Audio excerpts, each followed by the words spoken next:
Barakatah Yahweh. Barakatah Yahushai. Barakatah Yahweh. Barakatah Yahushai. Shalak. Rayam. Why? Einash. Why? Haragi. Why? Mishpati. Why? Gador. Mawat. Al. Kor. Adawani. Why? Gawaya. What? Ayab Yinawa. Baba Kashab. Baba Kashab. Shalak. Ash. Ba. Shem. Bayab. Baba Kashab. Shabar. What? Abad. Ayab Yinawa. Baba Kashab. Shabar. Ha. Makai. Shur. Ha. Ayab Yad. Baba Kashab. Sir. Ma. Kayam. Ba. La. Masapai. The water.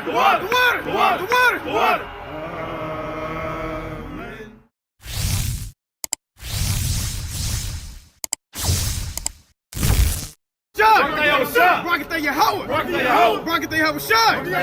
Barakatah Yahweh. Barakatah Yahushai. Shalak. Rayam.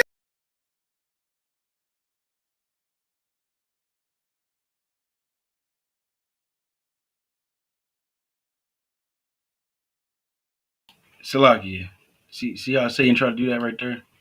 All praise to the Most High. Can brothers and sisters hear us? Put a con in the chat in the comments if you can hear us. Right? Put a con in the chat if you can hear us. We'll make sure we're good.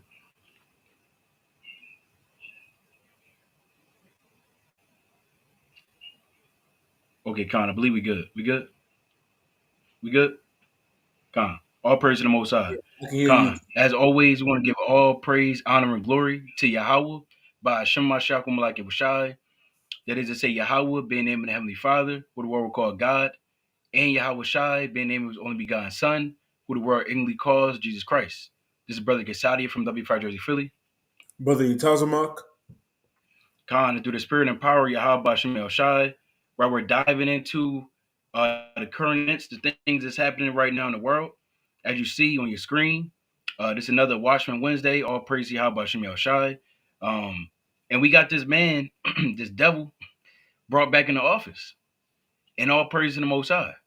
All praise to the Most High. We know the Lord, he sets up whom he wants to set up, right? And appoints them and put them in positions of leadership and in power, right? So I'm going to actually kick it off real quick with the book of Daniel, right, before we continue.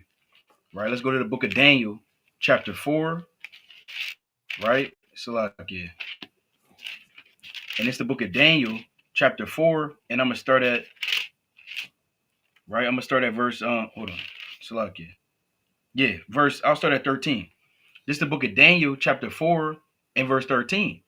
It says, I saw in the visions of my head upon my bed, and behold, a watcher and a holy one came down from heaven. Right, and this is talking about what? An angel. The Lord has angels that sent in the four corners of the earth, as we know. Right, they're down, they're sent, they're to do various different works, whether to heal, right, whether to destroy, whether to build someone up, whether to put someone down. Right, let's read on. It says, and an holy one came down from heaven. He cried aloud and said, thus, hew down the tree and cut off his branches, shake off his leaves and scatter his fruit. Let the beasts get away from under it and the fowls from the branches. It's like from his branches. And that's when the Lord breaks somebody down, whether he's taking them out of the truth, right? Taking the wisdom and understanding away from that person, right? Putting them down, right? Whether they're in position of leadership and he removes them as well, right? Whether they're a ruler of this earth, a governor, a judge, so on and so forth. The Most High, again, he'll set a man up, but he'll also remove someone as well. Read on.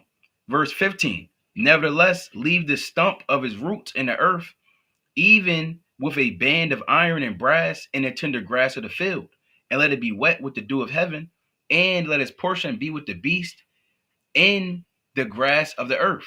I'm going to read on. Let his heart, I'm going to jump to 17 actually. It says, this matter is by the decree of the watchers, and a demand by the word of the holy ones, to the intent that the living may know that the Most High ruleth in the kingdoms of men, or the kingdom of men. So the Most High, he rules, Putin isn't ruling right now in Russia. Hey, the Mossad put Putin in that position. Those that's in Europe, the EU, that's their prime ministers. They're I believe that's what they mainly have over in Europe is prime ministers, right, and so on and so forth. Even so-called presidents. I believe there's a president in France, Macron. There's a prime minister in Canada, right? There's of course a president in America. But these different men that's in these positions of leadership, that's the Most High is doing. He puts them there. It says, Salakia, it says that the Most High ruleth in the kingdom of men and giveth it to whomsoever he will, and setteth up over it the bases of men. And this is what we're seeing right now. We're seeing the bases of men take over the office of America. When Yahweh Shai return, you're not going to see the base men ruling in the earth. You're going to see the chief men.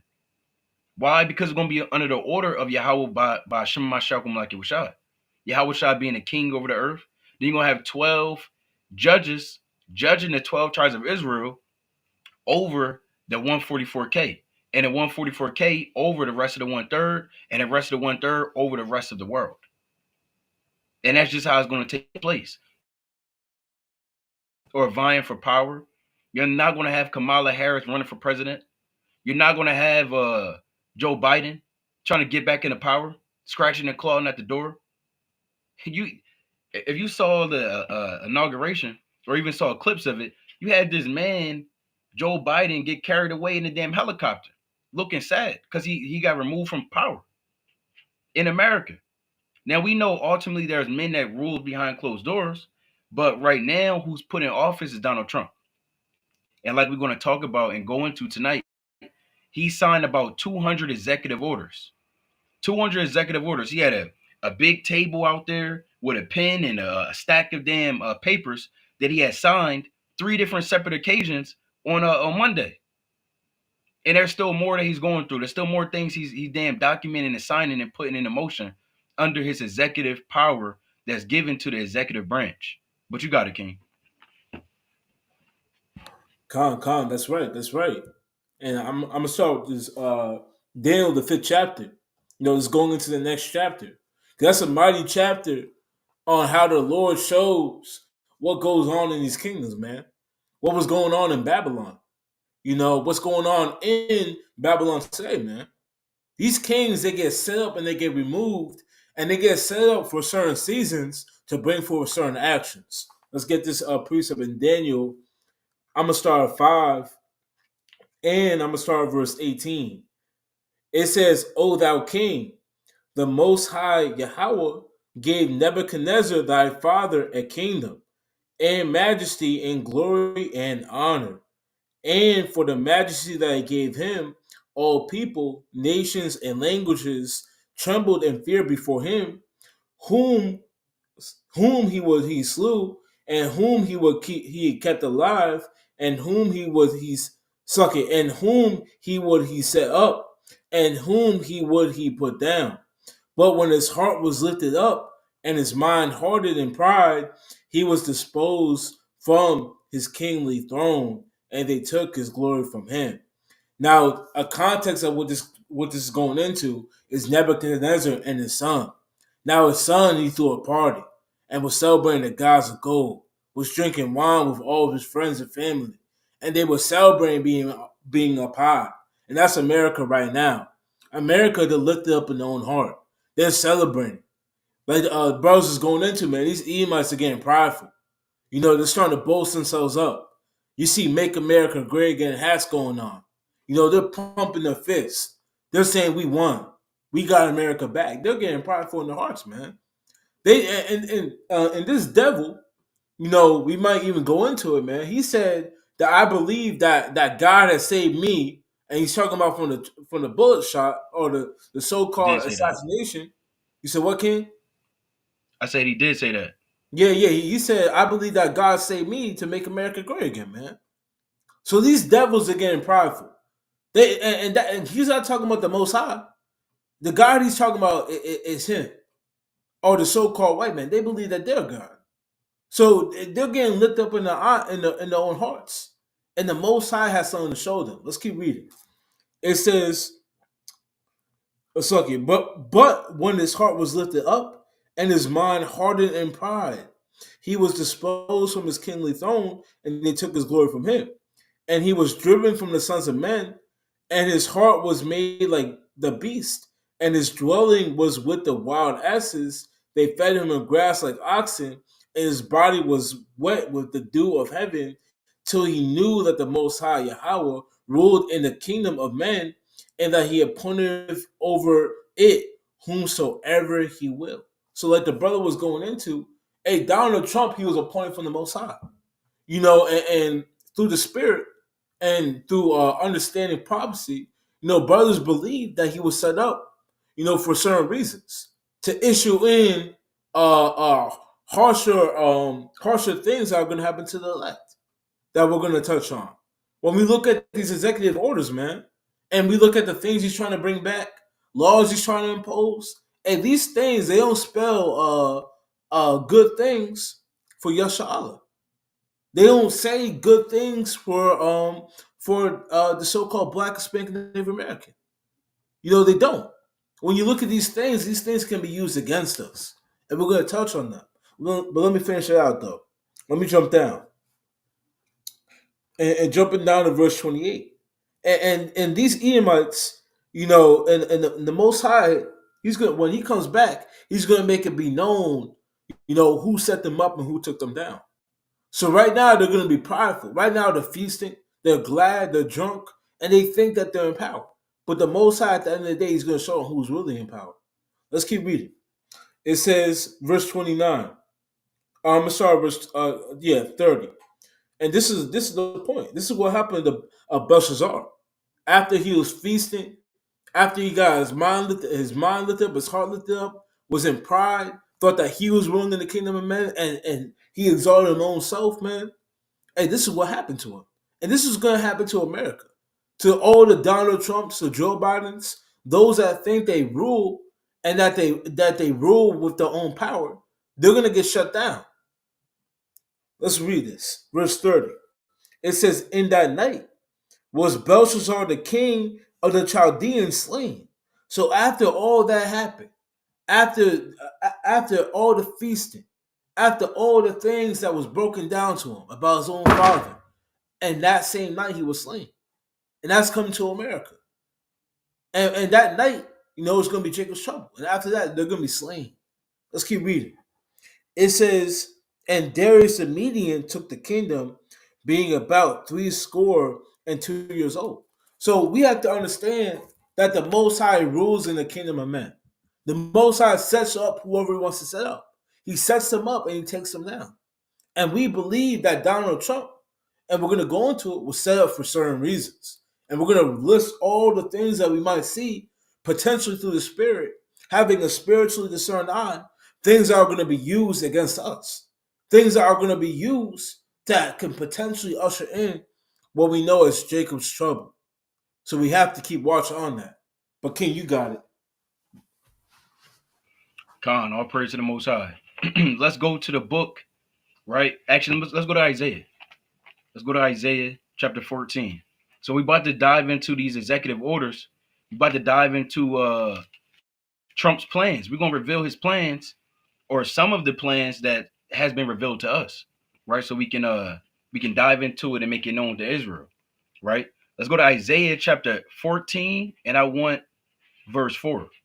Isaiah chapter 14 and verse 4. It says that thou shalt take up this proverb against the king of Babylon and say, how had the oppressor ceased? The golden city ceased.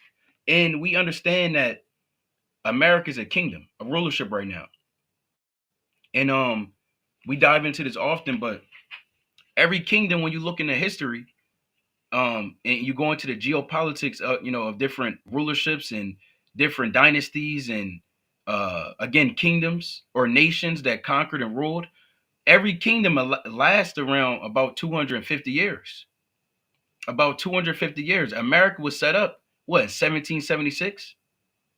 You're looking about another 250 years, right? 2026 would be so-called 250 years of rulership that America has been a nation, right? And ever since it's been a nation, a country, a kingdom, a dynasty, if you will, whatever you want to call it, that the Most High set up, it's been nothing but bloodshed, turmoil, destruction, conquering, slaughtering, rape, pillaging. It's been nothing but that. Whether they came over and they, uh, you know, destroyed and violated the northern tribes, they destroyed and violated Gad, Reuben, right? The Native American, Seminole Indians, Hispanics. They brought the Southern Kingdom over, conquered us, beat us down, still doing the same. There's been nothing but that. And then what they do to other countries, whether Vietnam or the so-called third world countries, right? Really conquering the earth. These Edomites that run in America. So when you look at America and how it was set up, it has to be the same. It has to be destruction. The same way it was brought about in destruction and bloodshed. Then you look behind America, you see a trail of blood. A trail of blood and how they slaughtered to get to the top.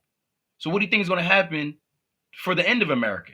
Didn't the Lord say this in Galatians chapter 6? Actually, I'm going to get this in Colossians instead. Let's go to Colossians chapter 3 and verse 25. But he that doeth wrong shall receive for the wrong which he had done. And there is no respect of persons. So the Lord said, you got to receive for the wrong that you've done in the earth. And America's done a lot of wrong. Hey, Trump, he's done a lot of wrong. If Trump is a president right now, and this is the Roman Empire all over again, then what the hell was Trump doing 2,000 years ago? He was a Roman emperor. So there's no telling how much other blood he has on his hands. And he can be Pontius Pilate back on earth. He can be Romulus Augustus back on the earth. He could be Nero back on the earth. He could be Augustus Caesar back on the earth. It's no telling. The point is, he's one of those guys back on earth. The Lord said there is no new thing under the sun. That which has been, it's like it. That which is to be is that which has been done, roughly paraphrasing. So the Lord requires that which is past.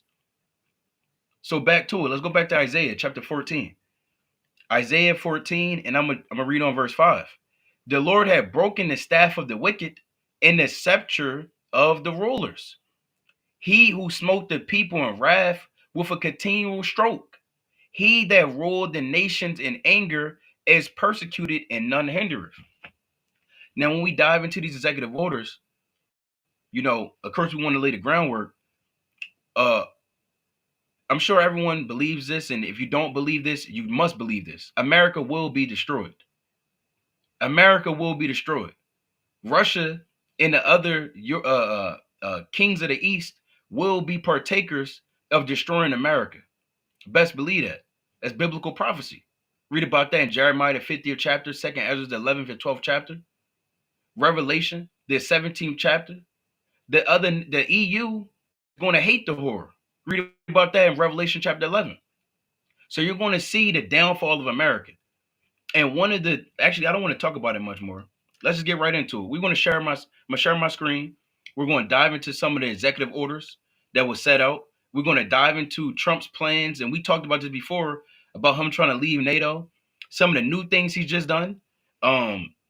It's a whole bunch. I mean, it's a whole lot, right? It's a whole lot. So let's share my screen.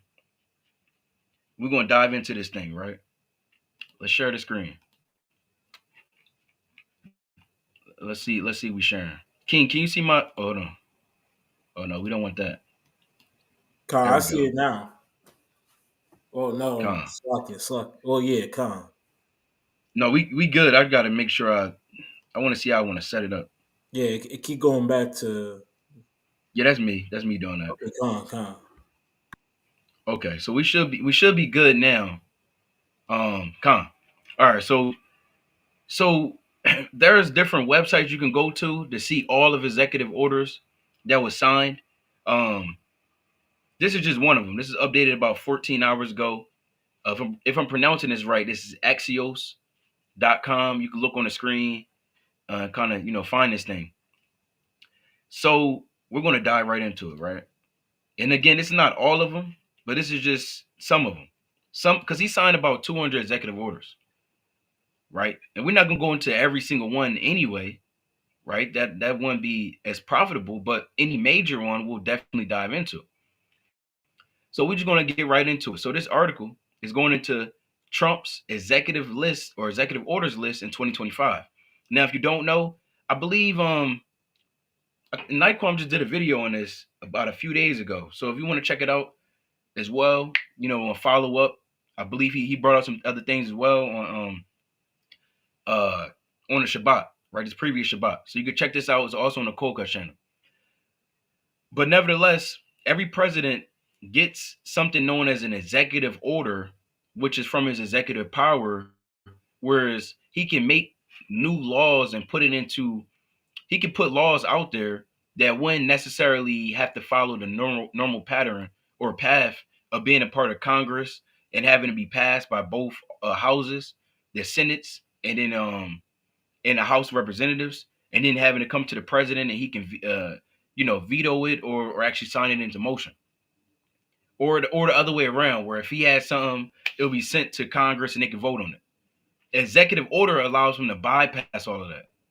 So he can just put something in motion that he wants, for the most part, right? So one of the major things that he's dealing with is his immigration.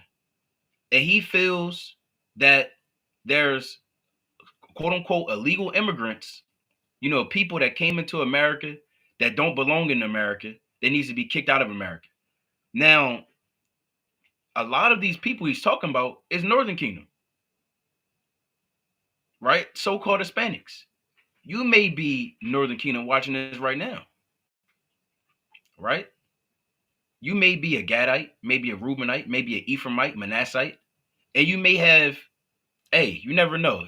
He may be saying, well, I'll put it like this. He's saying anyone that doesn't have documentation of being a U.S. citizen is going to be kicked out of the country.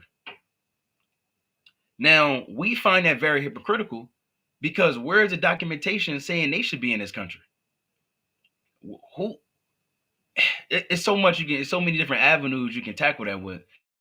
So we're just going to try to stay on track for the most part, right? So I'm gonna read it. And King, if you want to hop in there, just hop in there, right? If you have, you have some precepts you want to bring out, some you want to bring out. I'm gonna read the first few though. So it says many of Trump's first orders curtail, right? Immigration at the southern border. He promised mass deportations, but hasn't detailed how he would implement, staff, and fund such a massive, costly operation. Now, we have some other sources on that. They're actually they're getting to it right now. Where I have some other stuff I'm gonna bring out later on.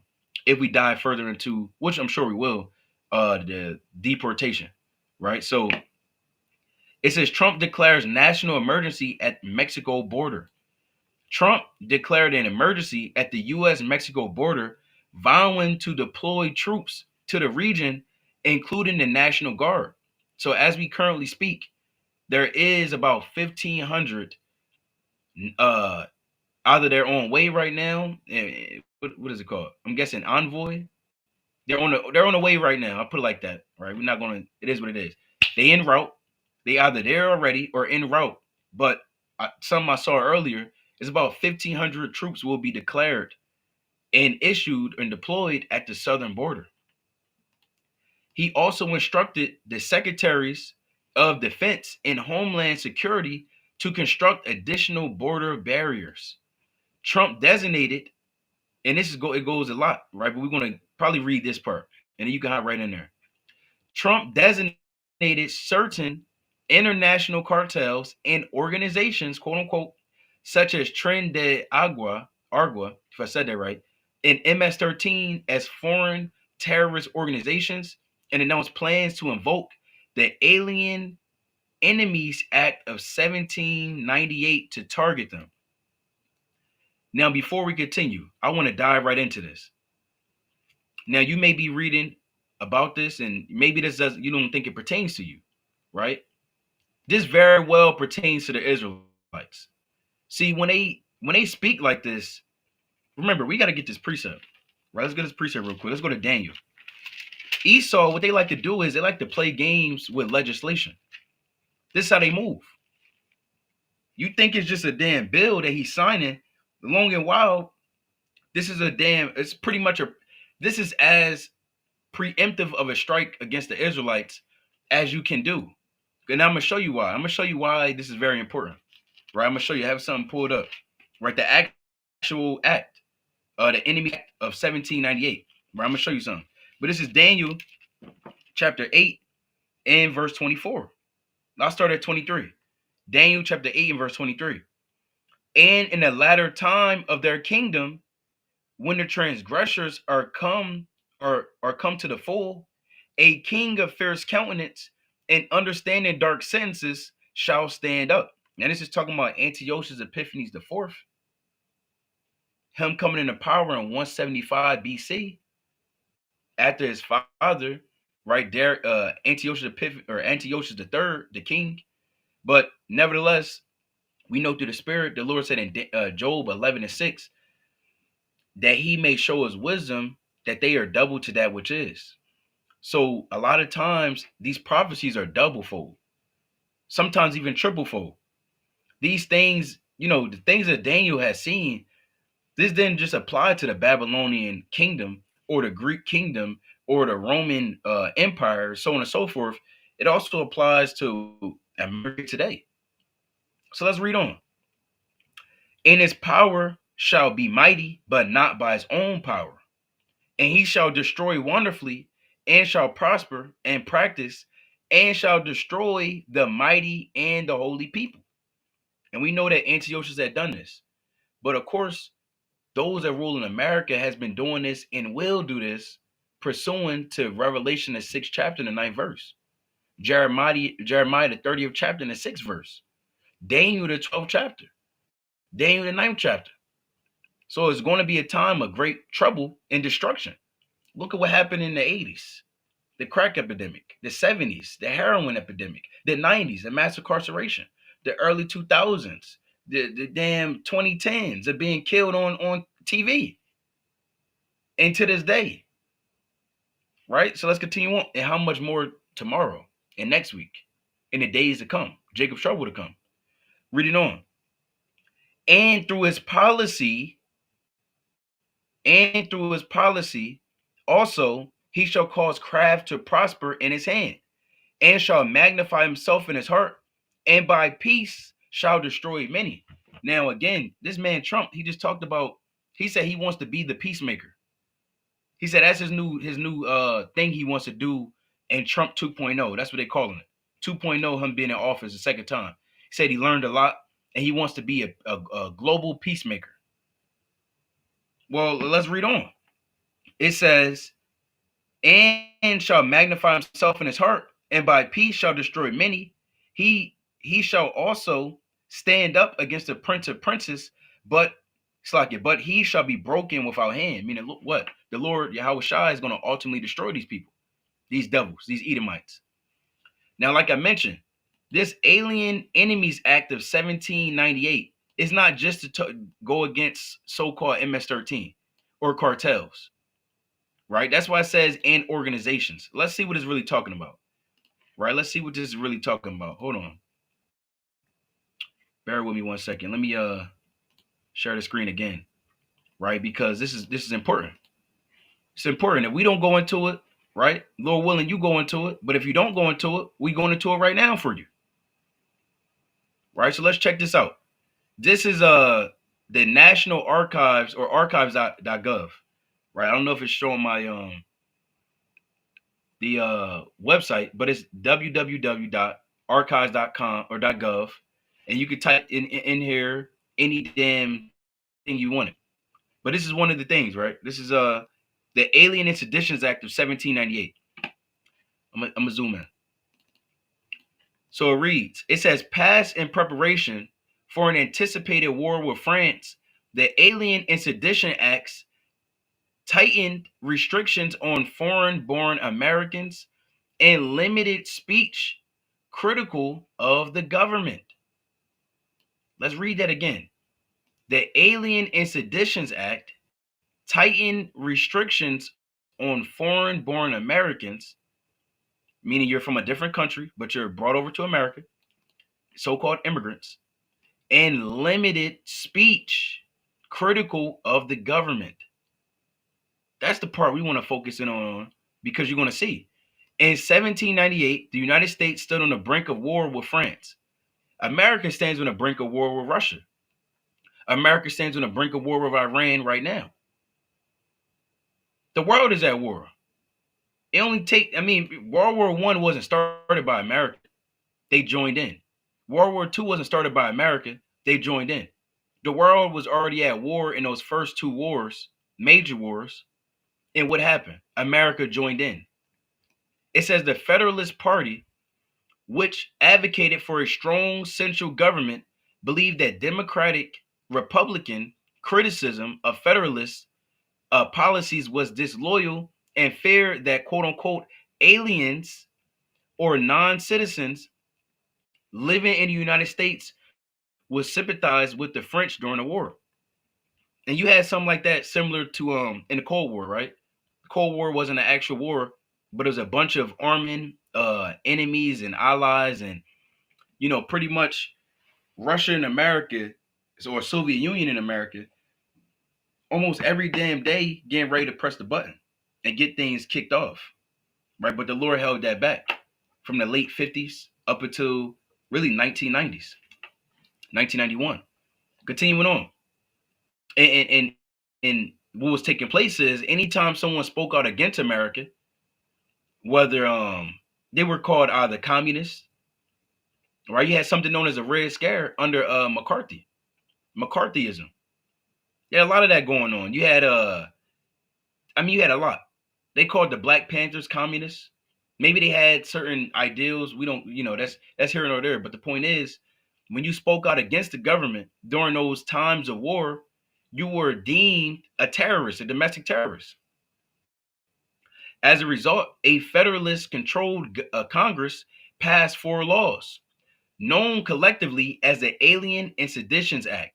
These laws raised the residency requirements for citizenship from 5 to 14 years, authorized the president to deport aliens. This is the same thing he's doing right now. That's why he just reinstituted this bill, this act, this law, and permitted their arrest, imprisonment, and deportation during wartime. This Sedition Act made it a crime for American citizens. Peep this. So we saw what happens to those that's not American, right? But this is what's going to happen to quote unquote Americans. This Sedition Act made it a crime for American citizens to print, utter, or publish any false, scandalous, or malicious writing about the government. The laws were directed against Democratic Republicans, the party typically favored by new citizens. The only journalists prosecuted under the Sedition Act were editors of Democratic Republican newspapers. It says Sedition Act trials, along with the Senate's use of its contempt powers to suppress dissent, set off a firestorm of criticism against the Federalists and contributed to their defeat in the election of 1800, after which the acts were repealed or allowed to expire, right, until it was just brought back. The controversy surrounding them, however, provided for some of the first tests of the limits of freedom of speech and press. So what is it saying? In totality, this is him passing his bill on Monday is giving the blueprint on them officially being able to target quote unquote dissidents, anyone that's against the government. And we know there's no one more vocal, more outgoing or outspoken, right? Other than those that's uttering the words of Yahweh, right? Brothers that's on the highways and byways, brothers and even sisters for that matter that's on social media, putting out posts or making reels on TikTok and Instagram and so on and so forth. This is a way or a form of them being able to legally, whether calling us non-Americans or even Americans, as you see right there on the screen, they can go out and officially, imprison us, incarcerate us, right? Which is the same thing. Take away our goods, banish us, This is what's. I mean, this is not the first time this happened in history. This is not even the first time this happened in the scripture. Let's see what the Lord said in the book of Ezra real quick. Right? Let's go to Ezra chapter 7. This is the book of Ezra chapter 7, and I want to get verse. I'm gonna start at verse Slakia. I want to start at so much in this account. But let's start at 10, right? Ezra chapter 7 and verse number 10, right? And I'm gonna jump down. It says, "For Ezra had prepared his heart to seek the law of the Lord and to do it, and to teach in Israel statutes and judgments. Now this is the copy of the letter that King Artaxerxes gave unto Ezra the priest, the scribe, even a scribe of the words of the commandments of the Lord, and of his statute, Slakia, to Israel. Artaxerxes, king of kings, unto Ezra the priest, a scribe of the law of God of heaven, perfect peace, and at such a time." Now I'm gonna jump down, right? We want to jump down and get right to it. Let's jump down to. I'm gonna jump down to 25, right? So this is what Artaxerxes had wrote, verse 25. "And thou Ezra, after the wisdom of thy God that is in thy hand, sat magistrates and judges, we judge all the people that are beyond the river, all such as know the laws of thy God, and teach ye them that know them not. And whosoever will not do the law of thy God and the law of the king," and the law of the king meaning follow after America, right? Which would be applied today. In ancient time would have been following after the laws of Persia. "And the law of the king, let judgment be executed speedily upon him, whether it be unto death, or to banishment, or to confiscation of goods, or to imprisonment." And again, this is what you're seeing in an act known as the Aliens and Seditions Act of 1798. Now, there's more on this I want to touch on, but I'm gonna pass it over to the brother. You got it, King. Con, and yeah, that's a mighty piece of history you brought out, King. And like the brother said, that's not the first time we've seen accounts like this in America, in the scripture. And these things that we're seeing and that we're talking about, not only are they biblical, they're throughout history. And a key point in biblical times, we can go, I'm going to go quickly to First Kings, the 18th chapter, with Jezebel and Ahab, through the hand of our own people, what they did with the prophets, man. And that's gonna come. That's gonna come again on the earth, man.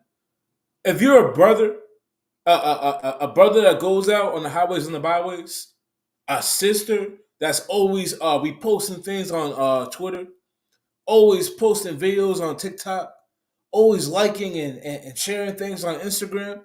Hey, all that's gonna get shut down, and they're gonna come after you. Why? Because you're speaking the words of life, man. And they're going to try to shut down the words of life like they did in times past. Let's read about it. First Kings chapter 18, and I'm going to start at verse 13. It says, "Was it not told my Lord what I did when Jezebel slew the prophets of the Lord? How I hid 100 men of the Lord's prophets by 50 in a cave and fed them with bread and water." And we're going to have to do that on another level with America, man. When they come to kill the prophets, man, when they come to slay the saints, to persecute the saints, and we're going to be hiding in caves, we're going to be on the run, we're not going to be out there on the forefront, on the corner. There's going to be a famine of the war, man. Hey, these things are going to happen. Why? Because the Lord said they're going to happen. And when we see these orders, man, our brain starts to click. We start putting two and two together. We say, oh wait, this can lead to that, man. That can lead to that. The so-called the Alien Act, man, that can lead to this. Not only with deportation, but it can lead to a multiple amount of things. I'm gonna touch on that. I got one thing, King. I'm gonna share this a quick story, and we gotta Hold on, let me see if I can share the screen. I think I got it. Lord willing. Let me know, King. Not yet. Should be up there now. Okay, Con. Yeah, is Yeah, there you should be. Yeah, is you there a good way? now. Okay, Con, all praises. A quick news article. Salaki, it's right here. Con. Now this is, and I was looking at this when it happened around 2 days ago. Now it says breaking, a border patrol agent has been shot and killed by an illegal immigrant in Vermont per WCA X3. The suspect is deceased now as well. Now, I mean, we don't know who it was. I don't think they put anything out yet. There's no news article. There's no race that's being said. It's just a mystery man that was an illegal immigrant that shot a border patrol agent. And there's not much going. There's not much information around it. Now, whether this is true or not, the point is that they're reporting on it, and they're stirring up the spirits of men to look at these things and say, "Yeah, we gotta get these. We have to get these illegal immigrants out. We have to. We have to control them. We gotta get America back. We gotta expel them." And they're getting all wild up, man. They say, "See, we told you." And we're gonna look at a couple comments because I'm led to believe that some of them are saying that. It says it's going to be a massive undertaking, and this is Devil saying it right here. It's going to be a massive undertaking to undo the sheer amount of damage Biden caused by importing the enemy. So these men, they're getting wild up, man. They're seeing things like this and they're saying, well, hold up, we got to do something about it, man. And the key to this, the key to this is that through the spirit, you can see that this can lead to what we will call race wars. And yes, race wars, they're biblical. Let's get a few precepts on that. Let's go to Isaiah 13. I'm gonna start at 14 to get straight to the point. Isaiah 13 verse 14. It shall be as a chased roe, and as a sheep that no man taketh up. They shall every man turn to his own people, and flee every one unto his own land. So a major prophecy that the Lord has coming on the earth is that men are going to turn to their own people. It's going to be whites with whites, with so-called white with white, Edomite with Edomite, Israel with Israel, Lord willing, Moabite with Moabite. These men, they're all going to turn to their own people and turn to their own lands. And it's going to be a lot of separation. And you can see these things happening now, man. So-called white America, they're getting wild up. And I want to tell a quick story. And this is about, I'll say maybe a year and a half ago. I was walking through ShopRite.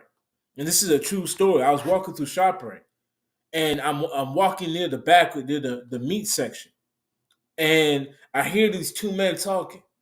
And I'm not really trying to listen in, but I'm close enough so I can, the words are just kind of getting to me. And they were talking about the state of the country. And they were talking about all the people that are in the country that are making it bad. People like who they will say like this, so-called immigrants. And they weren't refraining from their words. They were kind of laying it all out. And then when they heard that they were talking loud, they said, "Oh, shh, shh. No, we don't want to get fired. Shh. You gotta be inclusive." But that was after they were laying it out, man. And they weren't, like I said, they weren't holding anything back. They were talking about the Arabs. They were talking about the immigrants, everybody. And I heard them. I was there for like 5 minutes just listening in. After I heard the first word, the first phrase come from them, I'm like, hold on, let me listen in. And then they got a little bit quiet. But these Edomites, they're not going to be quiet for much more longer, man. They're all going to be talking like that. Why? Because the Lord's stirring a spirit in the earth where there's going to be, so-called race wars. And again, race wars are biblical. Let's get one more precept on that. Let's go to Zechariah chapter 9. I believe I'm on verse, 13. Yeah, 13. Zechariah 9 and 13. When I had bent Judah for me, filled the bow with Ephraim, and raised up thy sons, O Zion, against thy sons, O Greece, and made thee as the sword of a mighty man. So the Lord has race wars prepared in the Bible. You know, and one of those chief wars are going to be Israel versus the Edomites, and we can see through these things happening through coastal mass deportation, which are going in the effects of cities like New York, man. For all you brothers in New York, man, you know, and all you all you brothers and sisters in New York, you know, keep your eye out, keep watch. You know, don't be a fool and be like, "Well, I'm a citizen, I'm an American, I'm good." Like the brother said, this can go any way this can go any way that devil wants it to go, man. It can go any single way. They can say, like the brother said, they can say that we're not citizens. That they can make up a word now. You know, instead of communists, they're saying something else with an ist or ism. And they're labeling us and saying, well, hold, we got to take them out. We have to. We have to get rid of them. They're a threat to American civilization. And Donald Trump comes out and says that, man. He's going to have thousands upon thousands upon thousands of Edomites rolling with him, ready to kill. So we gotta keep our eyes open, you know, no matter what. But again, mass deportation is coming out in cities like New York, man. You know, I forgot the other few that they were naming, but they have a number of cities that they just started doing mass deportations in. I believe as soon as yesterday, Tuesday. So we gotta be watchful of that. And like I said, through the mass deportation, it can lead, you know, to men, for lack of better terms, clicking up, and all of them are gathering in groups, according to the Bible, like the Bible said, every man turning unto his own people. So we know these things are going to happen, and we have to keep our eye out for them. But again, the executive order was to secure the borders, the southern borders, and also to push out mass deportation. You know, and that could look, and like we keep saying, that could be taken any way. So keep your eyes peeled. But Ken, you got it. I believe you're still sharing your screen, King. I think I stopped. Okay, we should be good now. You should be good. Yeah, all praise to the Most High. Yeah, like the brother said, we definitely want to keep our eyes open. I was trying to find that list because there is a list of cities that they are. If I can find that, there is a list of cities. That'd be mighty if you can. That I believe should. Yeah, if you can find that, I believe Chicago was Chicago. Damn, I'm gonna try to look for it, but I know. I got a couple. Got Phoenix, Chicago, Los Angeles, Denver, Miami, Right. San Antonio. You know, they said DC too. You know, so And these are essentially all the majors. These are all major cities. major. All major cities. And these are cities where brothers have camps at. Yeah. I believe every single. I know there's an Israelite camp in every single spot that you mentioned so far. There's not one that's lacking. Right. So you definitely want to keep it. Say it again, King Salakia. I said there's not one that's lacking in Israelite camp. Every single city has one, from my knowledge. Right. Right. Right. So I want to get this. I want to get these precepts real quick. Right. Let's go to Job. This is what the Lord said. This is Job chapter 33 and verse 14.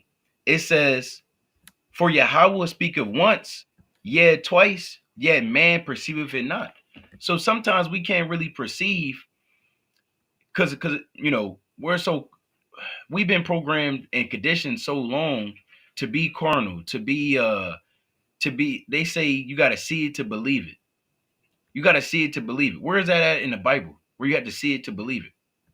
In fact, that's not belief. That's not real hope. Why would you have to hope in something that you already see? So we've been conditioned so long to move like that. Our minds have now been like I said, programmed, and we have to actually see these things start to kick off and really start to take precedent for us to move and act accordingly. You don't want to wait that long. Right? We putting this out right now. We letting you know right now, hey, look, they about to start going door to door. There's no other way to put it. They're about to start going door to door. Now it might not be this week, right? Where they're coming after us specifically. It might not be next week. It might not be next month. But if the Lord told you, right? Because a lot of times I think, I'll say it like this, especially when you read the scriptures and how carnal our people are as a nation, they will want an angel to physically come down, right? And proclaim with a deep voice and a mighty beard and mighty fringes, and proclaim and say, look, I'm angel so-and-so, whatever the angel's name is. And look, the Most High Yahweh by Shem Yahushua sent me down to let you know all hell is about to break loose. And then that's when a brother would start to get himself right. Then that's when a sister would put her head wrap on and throw some prayers up and try to get herself right. That'd be too late. You don't when the Lord say you gotta send an angel down to do that. I want to get this other precept, right? Just to go along with that. And then we're gonna continue on with these executive orders. Because it's a lot. It's definitely a lot, and we want to get into what we can get into. Let's go to St. Matthew chapter 12. St. Matthew chapter 12, and I want 39. I'll start at 38. Then certain of the scribes of the Pharisees answered, saying, Master, we will see a sign from thee. So that's what our people want. Our people want a sign. This isn't a gimmick. This isn't a damn movie. You got to see certain things, or no, the Lord not getting down like that. And let's see what Yahweh says specifically. Verse 39. Because again, hey, this is very quick, and not to be like that, and not to go into it. But when I was younger, right, I've seen SWAT, this damn SWAT team, they kicked through my damn door. Kicked through my door, they bust through the windows, and they came and they arrested my pops. Now I was like, what, 5 years old, 6 years old? 6 years old on my 6th birthday, to be exact. Right? And he was doing what he was doing. We're not going into all that. But nevertheless, it don't take that much to actually put two and two together on why the hell SWAT will be coming in, arresting my pops when I was younger. And I make this point to say, it was very swift, right? It wasn't like when they kick through the door, they're not announcing, hey, we're about to kick through your door. Now you should get out now. No, they're going to just kick through your damn door or kick through your window. And it'd be sudden when you least expect it. It was actually early in the morning when this took place. Right? Damn sleep. Early in the morning. Not knowing what's going on. They can come through in the middle of the night, 3 a.m. when you least expect it. You just put your pajamas on. Put your pajamas on. You got your sweatpants on, your shorts. However you like to get down. Right? That's between you and you. Right? So you got your damn clothes on. You get in the bed. Right? You put the damn blanket. Well, you throw a prayer. You might have threw a prayer up. Lord willing, throw a prayer up. Right? You got in your bed. You put your blanket on. Right? You kind of turn to that one side you like to turn to go to sleep. And then out of nowhere, and you sleep. Remember, you sleep for a few minutes. Out of nowhere, they kick through your door. They come through your window. Right? They damn grab you all up. And you thought this was you thought you were still in a dream. Hey, no, it's not a damn dream. The Lord, he told us, he said, speak it once, yet twice, yet man perceive it not. So he's not going to give you a physical sign for you to understand the time you live in it. It's not a time to do your own thing, brother. We get it. Being in this flesh, being in these bodies, you may want to do your own thing, but you got to forgo that. You got to be disciplined and focused, because any given second, any day could be your last day. Any day could be the day where they come into your house and they locking you up and throwing you in prison, or they kicking you out and you in exile somewhere, damn, walking on ice, and they telling you to walk across the ice, and you damn keep walking a few seconds and you slip through the ice and then you damn dive or die of what is that called? What is that called when you extremely cold? Whatever that Hypothermia. death is called. Hypothermia. Hypothermia. It's another word for it. Say it again. Is it hypothermia? It's another word for it. But yeah, hypothermia, whatever the case may be, right? However they want to. There's another word that they use for it though. But that's not the point. Let's go back to Saint Matthew. Saint Matthew chapter 12 and 39. But he answered and said unto them, an evil and adulterous generation seeketh after a sign, and there shall no sign be given to it, but the sign of the prophet Jonah. So the Lord said he's not going to give us no signs. There's no other signs we're going to be given other than what the Lord had mentioned, right? One of them being, of course, him being in the ground for 3 days and 3 nights, being dead for 3 days and 3 nights, which he did, and he resurrected and he rose, right? And the other sign that we'll be getting is the blood moon, and an eclipse that's going to take place in the earth. Other than that, that's it. So we see these different prophecies happen. That's what we're given. We can look at these prophecies and we can see these different things, the current events that's happening, and we can link them up to the scripture because that's what the Most High has given us.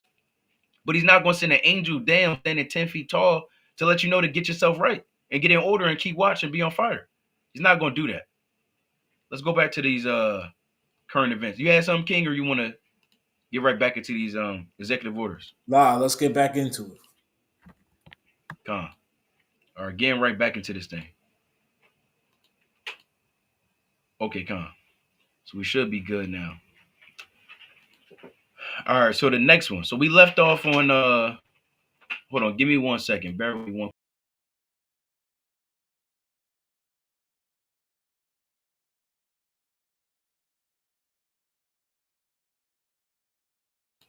All right, Salaki. So we back into it. Okay, so we read this one, right? Let's go over here. It says Trump suspended U.S. refugee at admissions program resettlements, Salakia, resettlements until such time as a further entry into the United States of refugees aligns with the interests of the United States, right? So that's that, right? Let's continue on, right? So okay, let's read this one. So this is known as the Remain in Mexico policy. It says Trump reinstated the Remain in Mexico, Slovakia, the Remain, damn, Satan, Remain in Mexico policy, ending a program that released asylum seekers into the U.S. while their cases were considered. So this just still goes along the lines of the deportation, right? So now he's saying, look, they need to stay in Mexico. They can't come over to America. And we find that, I think I said it earlier, but that's extremely hypocritical in general for this deportation and saying that so-called Mexicans, right, Issacharites, can't come into America. Now we'll put it like this. We know a lot of the other nations like Ishmael and these so-called the actual foreign terrorists, right? Like Al Qaeda, ISIS, whatever the case may be, even China. There's different reports of the people that's coming in through the border, right? Of the other nations. But when it's involving our people, right? The Israelites, the so-called blacks, Hispanics, Native Americans, and if they're wanting to come into America, which was originally their land, before Esau came over and took this land, they can do that. Right? They can do that. Let me get this precept. Let's go to the book of Proverbs chapter 22.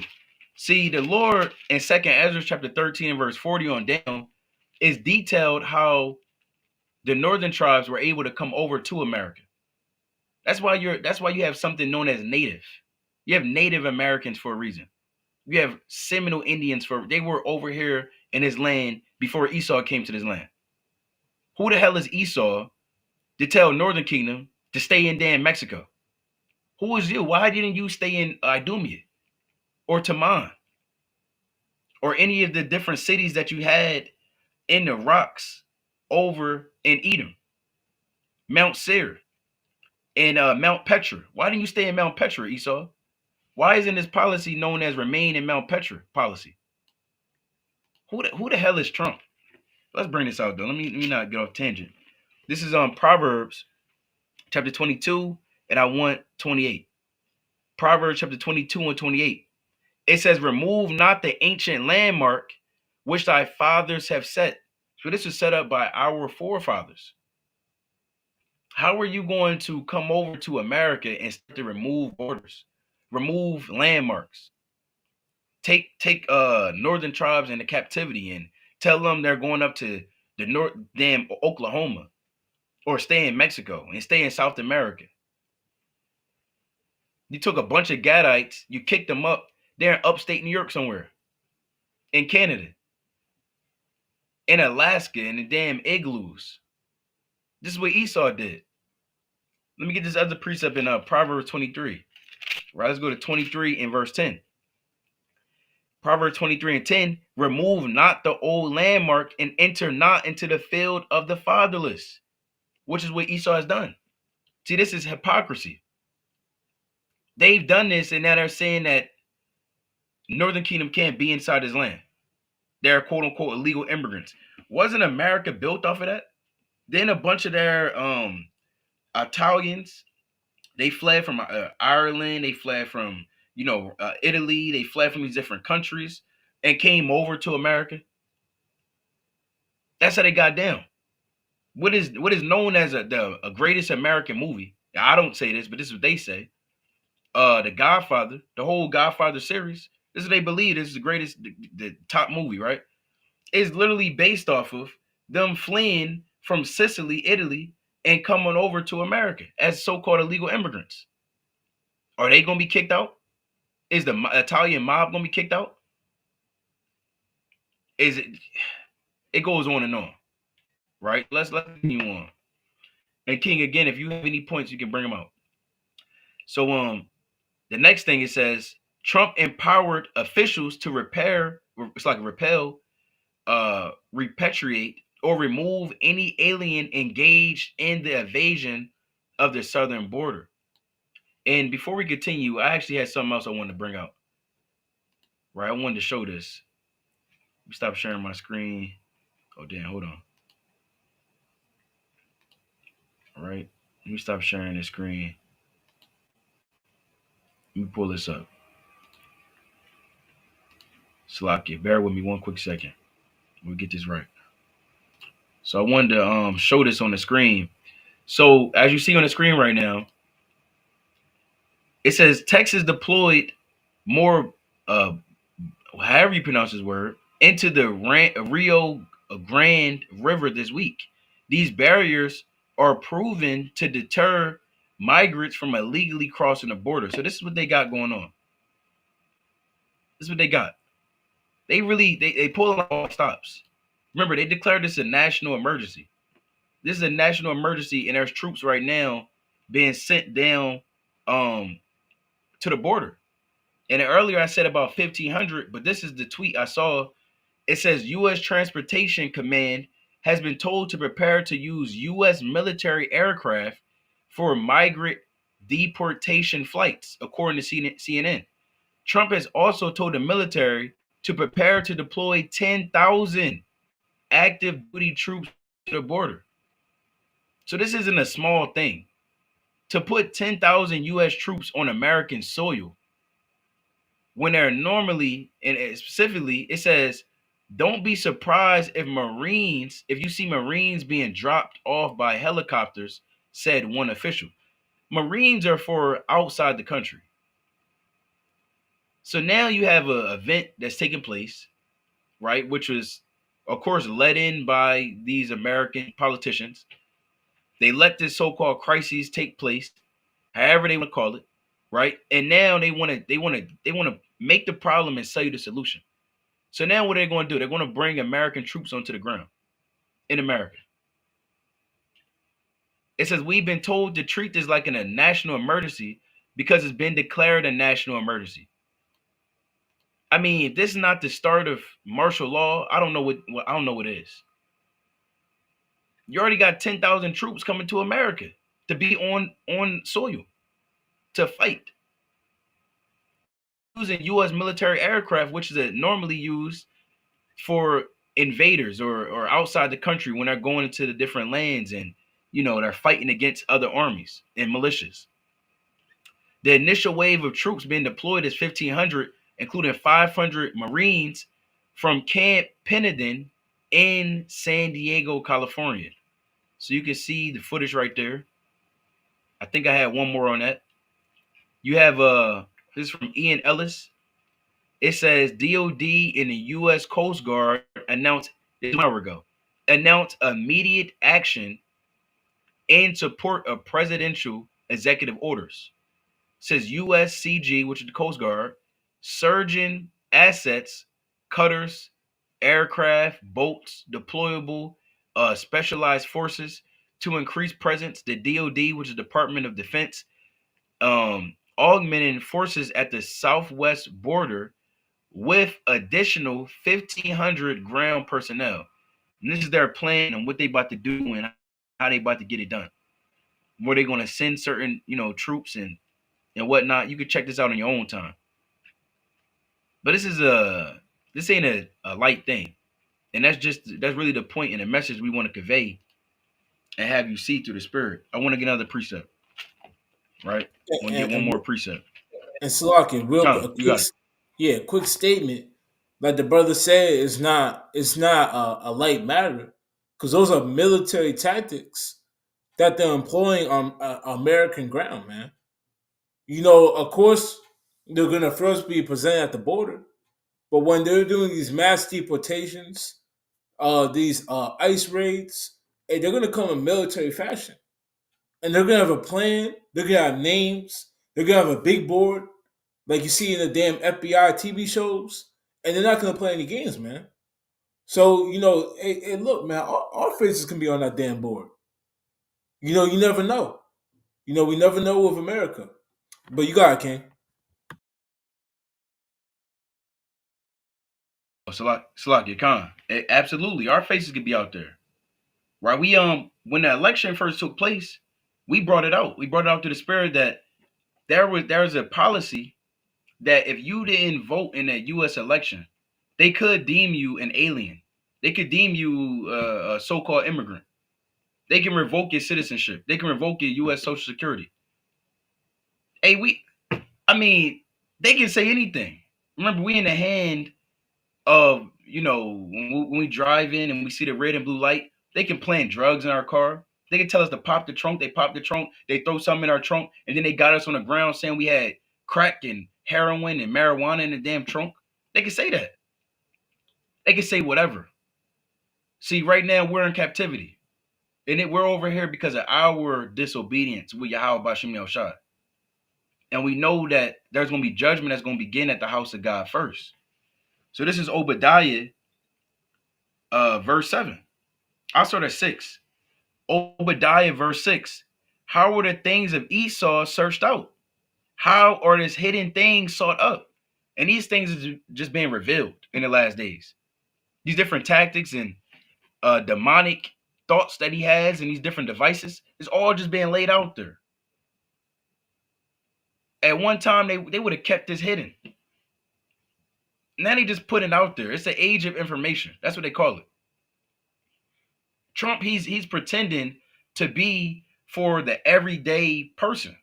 He even said in his speech, he said, look, I appreciate, he said in his order, the blacks and Hispanics for voting for me. We're going to work together. He said we're going to work together very soon. Best believe we're going to work together very soon. What is he talking about? Let's read this again. How were the things of Esau searched out? How were his hidden things sought up? All the men of thy confederacy have brought thee even to the border. Right? The men that were at peace with thee have deceived thee and prevailed against thee. And this goes to multiple different foes that you could, allocate this to, however the Most High want to use this. But we know, nevertheless, the Lord right now has U.S. troops being sent to the border, and like the brother was going into, military style exercises that's going to be, exercise, for lack of a better word, into these different U.S. cities to grab you up, put you on those big airplanes we just showed you, and fly you out of America. And you can say, well, good, all praises. I don't want to be here anyway. Yeah, all praise to the Most High. But where are they about to send you to? They have prisons like Guantanamo Bay.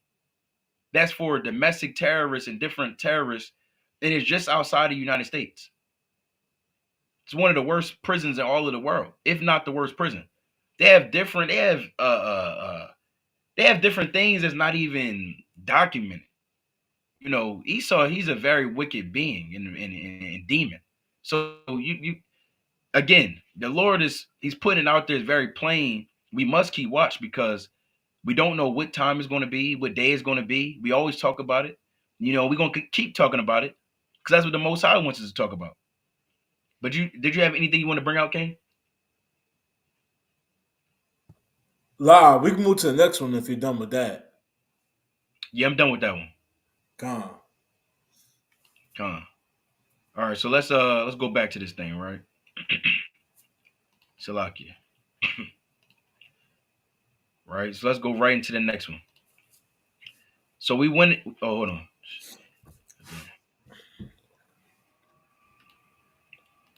All right, so we in there now. All right, so we're not going to keep going over this. Most of his executive orders were essentially on citizenship, right? But there was a few that, and actually, I don't know if I don't know if it's going to pop up on here or if I got to go into it on something else. You might do have something else pulled up. Yeah, through the spirit, you might be talking about the same one I was about to say. Well, which one is that? Death penalty. Wait, say that one more time. Oh, did not? Well, we can go into that actually if you want to. It was something else. It was something known as Stargate. He has a Stargate. Yeah, and that one too. Executive order. Yeah. So we want to definitely talk about that, but I guess you can go into the death penalty though. I'll take over real quick. Yeah, I'll take over real quick. This is a key point. The death penalty. Now, let me pull this up. Now, with the death penalty, it's not just a small thing. It's not just a small thing. It's not just he's trying to cause a death penalty to be brought back for I don't know, murderers and the pedos and the rapists. It's not for that. We're gonna go into it. Let me know if I'm sharing my screen. Con, you in there, King? All praises. Now let's get into it. Now, Salakia, this is what I want right here. Con. Now it says breaking. President Trump signs death penalty for treason within the U.S. government. And the big word for this sentence is the word treason. Now, Trump, he's signing for the death penalty to be included with treason. Now, the reason why this is so big is because the things that, let's go to the definition of treason. Let's go to that definition real quick. What's treason? Because the thing, the from the definition of treason, man, us preaching the Bible, the true meaning of the Bible would be considered treason. At the end of the day, treason. It says the crime of betraying one's country, especially by attempting to kill the sovereign or overthrow the government. And don't we preach about overthrowing America, man? Don't we preach of the Lord overthrowing America? Of the Lord, destroying America with fire? Of the Lord taking away this kingdom and setting up Yasha Allah and the kingdom of heaven? And we talk about all these things, man. And Esau, they're going to view that as treason. They're going to say you're against the country. You have betrayed your country. You're working with the enemy. You're against America's good well-being. And they're going to say these things. And they're going to call for treason. And Donald Trump, he just signed for treason to receive the death penalty. Let's keep reading. Oh, sorry, that's all I want on that. Let me get back to that. Let's keep reading. It says Trump is taking a stand against the deepest corruption in our nation's history. Treason isn't just betrayal, it's selling out America to foreign powers, undermining national security, and violating the sacred trust of the people. And right now they're portraying it as let's get rid of the people inside the what do you call it? He called it drain the swamp. A couple years back, 8 years back, I believe. He said drain the swamp, and he's talking about so-called corrupt people in the government. But that's that's a forefront, a forerunner, and this is going to stretch out to us, man. When we're considered for treason, it's liable that we'll get the death penalty, and that death penalty, through the spirit, man. That's going to be the damn guillotine, maybe a firing squad. It's not going to be you spend 30 years in jail and the debating on whether or not to give it to you.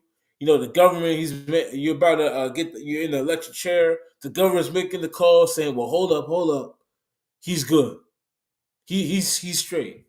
No, the death penalty is going to be us, being persecuted on a high level and receiving the punishment of death. Why? Because we preached against this kingdom and taught the truth of the Bible, and that's going to come to pass. And we gotta see these things, and like I said, we gotta connect to them too. This is a very chief executive order, man. That's calling for the death penalty against treason. So let's keep reading. It says the bold move sends a powerful message. No one, regardless of the title or connections, is above the law. So now they're making it. Well, hold on, we're gonna go after the top guys and get them and they might put some of these top guys to death, man. As a sign. And they're gonna say, well, hold up, we went after them, now we have to go after y'all. And they're gonna put it from the top to the bottom, man. And say, look, and they might say that. They might come out and quoting the Bible saying there's no respect of persons. Hey, look, if treason, you're getting put to death, no respect of persons. And they might do that. And then they might come after us, and there's gonna be nothing you can do about it, man. Why? Because these devils, put that as a law, man. And like the brother was going into, the law is the power. Let's keep reading though. It says it's about restoring justice. Corrupt officials who betray America face real accountability. He said real accountability, and that's what they're gonna want to do that. They're tired of playing nice. And letting people just do what they want to do. America, they want everyone to be aligned with the damn beast, man. To worship his image. To walk after his own manner, man. That's how they want all the other people to be, man. So if you're not down with America, you're gonna lay down. You're gonna get laid down. For lack of better terms. It says protecting freedom, eliminating those who put personal greed above patriotism. And they might say against us, man. That we're putting our own personal belief above patriot. They might say that. That you can't put your own religion above America. And they might come out with that, man. They might start off with the Muslims. They might then switch over to the damn the Buddhists or whatever damn Vishnu or Hindu. Yeah, Hindu. They might switch due to that, but we know it's going to ultimately end on us, man. And they're going to say you can't put your personal belief system over being a patriot, serving America. They might say that, but let's keep reading. We're building trust, ensuring the government serves we the people, not special interests or foreign agendas. For too long, treason has been swept under the rug, with elites walking away untouched. Trump is saying enough, those who commit treason will pay the ultimate price. And we know Trump isn't really after these damn elites, man. He's not really after them, man. America's not after the elites. It's not a damn 2020 cop show, man, or 2010 cop show, man, or Law and Order, where they're trying to attack the damn mystery man that's running around and doing all the bad things, and he's elite and he has damn power behind closed doors. This is not what's that show called? Damn man, I think Shooter, man, Shooter or damn or Reacher, man. You know, I don't know if you knew Casadia, but I hear your mic go What's it on. going into? It's damn going into a corrupt government, trying to expose them and going after the ones on the top. I believe the name is called Shooter, if I'm not mistaken. I was watching it years back before I came into truth, but they were trying to Yeah, expose. yeah, that's an older show. That's an older show. No. I watched the Yeah. newer version, not the old version. The newer version. Okay, con. Yeah. So, but it's the same thing. Trying to expose a corrupt government and those that are working behind. They're not trying to do that. The point is, they're trying to get at us, man. It's always been about us. You know, not being prideful, but just being exact. It's always been about the Israelites, man. Everything that America is set on and set up for is to be against Israel. And this final battle that's coming to play is all to be against Israel, man.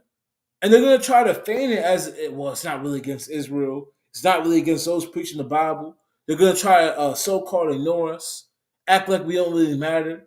But inwards, man, they're setting up everything to be against us. Why? Because they know that we're the real threat, not these damn politicians. You know who aren't really real politicians, but rather just men who let the brother say are damn puppets, man, being controlled by the puppet master. You know, so we gotta understand, what that means. And it says that they will pay the ultimate price. The ultimate price. That sounds a so called like a threat, you know. But this is about America and ensuring that future generations inherit a nation that values integrity and loyalty. The swamp isn't just being drained, it's being eradicated. So these these devils, they're getting real amped up. It's gonna be you're either for America or you're not. If you're not, it's gonna come down to, well, hold up, now we're gonna have to kill you. That's serious. I got one more thing. One more thing I was searching up. It says, I searched up, can a normal citizen be charged with treason? Now, this is from the AI. It says, yes, a normal citizen, meaning any U.S. citizen, can be charged with treason, as the Constitution defines treason as a crime that can be committed by anyone who owes allegiance to the United States. And they claim that we owe allegiance. And that's like the brother kept saying, man, hypocritical, man. How do we owe allegiance to America, man? America has damn chains and shackles with whips to our back, working damn 18 hours a day. So how the hell do we owe allegiance to America? And if you think this only applies to the so-called white man, you're a fool. That's all I'll say. Because if you say I'm not showing up to the military, I'm a so-called African American, or I'm so-called black, I'm not the big. Hey, they'll come round you up, and they'll put you in damn jail and say you have to be a damn soldier. You have to be in the damn army. You have to be. You got damn whatchamacallit, drafted. You have to be there. So yes, they will claim that you owe allegiance to the United States, meaning that they owe you. They own you. It says, and actively betrays that allegiance by levying war against the country or aiding its enemies. And hold up, I want to look into this word, levying. Let's look into it. What does that word mean? Yeah, kind of.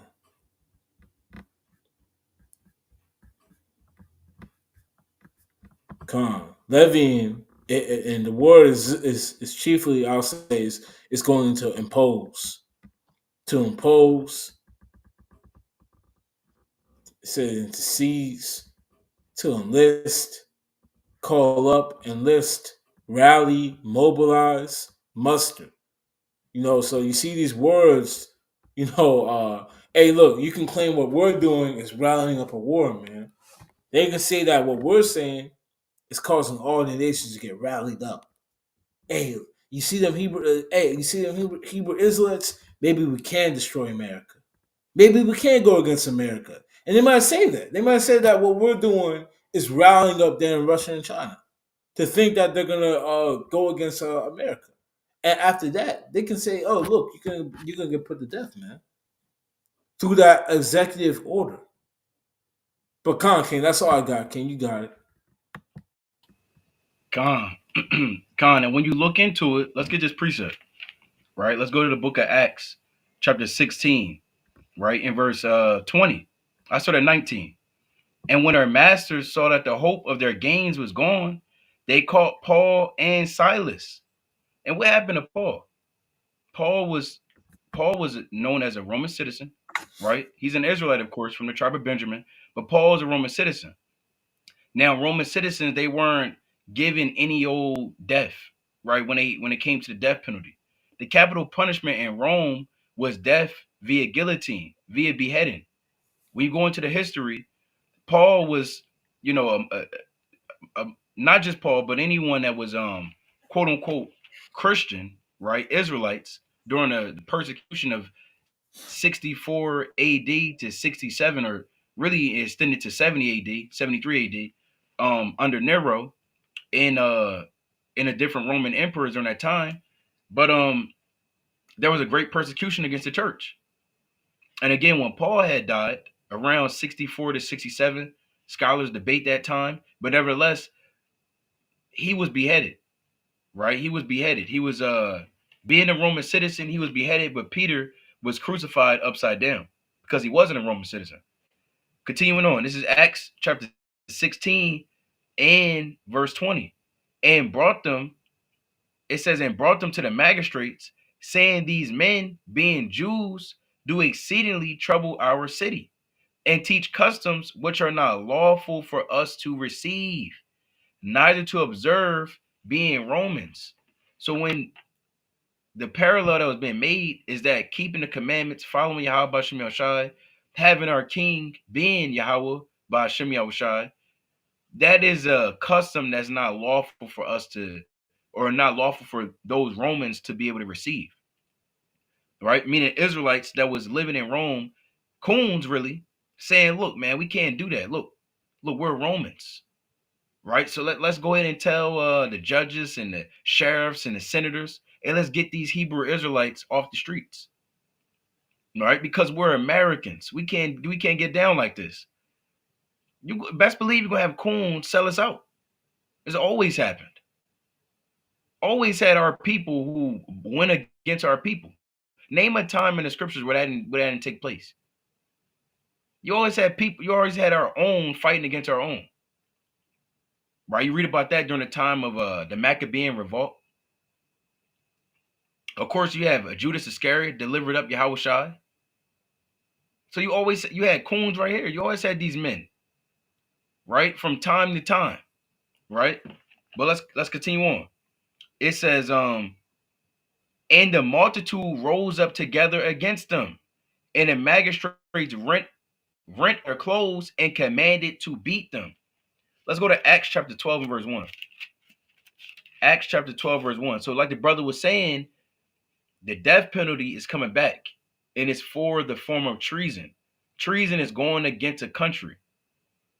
And if we're teaching that we're not of this country, but this country will be overthrown by Yahweh B'Shem Yahushai, then that's a form what they're going to consider treason. One of his executive orders is that he just put this back into motion. This is Acts chapter 12, verse 1. Now, about that time, Herod the king stretched forth his hands to vex certain of the church, and he killed James, the brother of John, with the sword. So I want to show something real quick, and then we're gonna go to the next thing. But just to expound on what the brother was bringing out, right? I wanted to show this. Let's go back to this real quick. So, if I'm not mistaken, we had brought this out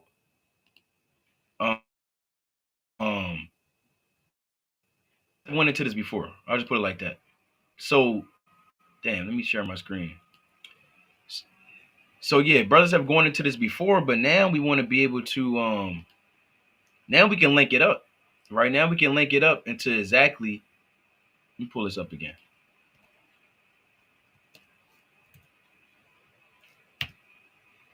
Right, let's pull this up. So yeah, this is a article that came out February 14, 2023, right? But nevertheless, it says Trump plans to bring back firing squads, group executions if he retakes the White House. And this was a speculation back then. But now he just passed the death penalty for treason. So this is not just a matter of speculation. Now you can see how this actually is about to, he's probably going to bring this right back. It says the former president wants to expand the use of the death penalty and expand the federal government's options for carrying out death sentences. So hold on. Oh, now they're not going to try to let me. Wow, now they don't want to let me read this article. Hold on, that's okay. We're going to find it again. Right, we're just looking at this. Let me go over here. Right, same article. See that? This might be coming to a city near you. It might be coming to a city near you. But they try to take it off the screen. You see that? Right, so let's read this. I'm going to read a little bit of it, then we're going to continue on. So it says, as Donald Trump's second re-election bid begins to pick up steam in the new year, details about the former president's plans for his return to the White House have begun to emerge. Let me zoom in on this. Including a new report from Rolling Stone, that's what we just read, which alleges Trump has begun polling his advisors on whether he should bring back firing squads, hangings, and even a guillotine should he win in 2024. And we would say from the assessment of his executive order 2 days ago that, yeah, they probably all agree, yeah, let's bring this back. Let's bring this back. Now, we know we got to go down like this, whether it's Trump or whoever else is in office, because this is what the Lord said. This is Revelation chapter 6 and verse 9. And when he had opened the fifth seal, I saw under the altar the souls of them that were slain for the word of God and for the testimony which they held. Now it says that we're going to be slain, right? We're going to be killed. Now, what form of death is that? That could be from anything. That could be from, like it says, firing squads, hangings, guillotine, your head chopped off. They can damn inject you with some poison until your eyes roll in the back of your head. They can saw you in half. They can chop each limb off, and they can do whatever they want to do in that time, because that's some of the, you can read about some of how the apostles and martyrs of the church went out, right? But let's expound on this. Let's go to Revelation chapter 20. This is Revelation chapter 20, and I want verse 8. No, that's not what I want. I want 4. Revelation chapter 20 and verse 4. And I saw thrones, and they sat upon them, and judgment was given unto them. And I saw the souls of them that were beheaded for the witness of Yahushua and for the word of God. So it says that there's going to be beheadings. What is that? Guillotines, right? Heads chopped off, rolled off. That's how Rome got down. Let's continue on. It says, according to 2 sources, the former president has even begun exploring the possibility of group executions. So it may be full camps just lined up and executed. It may be you and your family, your household. You may have 5 kids. You may have 3 kids. You may have 2. It might be you, your wife, and your 2 kids. And guess what? He's talking about the possibility of group executions. They may grab a handful of Israelites from various camps, get them out the earth, right? The Lord tell those men and women to rest for a little season. And then they go back and they continue to grab more. It says, with a third person claiming Trump has expressed interest in a government ad campaign to highlight the administration's legality and or it's like lethality and per Rolling Stone source, quote unquote, help put the fear of God into violent criminals. This is what they're saying he said with the quote unquote. Look at that.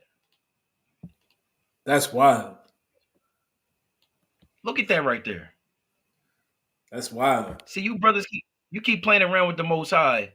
Hey, Lord gonna allow Trump to put the fear of God into you. Let's get this precept. Wow. I mean, wow. This is Psalm 17 and verse 13. Psalm 17 and I started at 12. I started at 11. Psalm 17 and 11. They have now compassed us in our steps. So Esau, he's like a cunning hunter. He's tracking us down like those damn hyenas in the Lion King or Scar, and how he roams around. He try to get Simba. They have now compassed us in our steps. They have set their eyes bowing down to the earth, like as a lion that is greedy of his prey, and as it were a young lion lurking in secret places.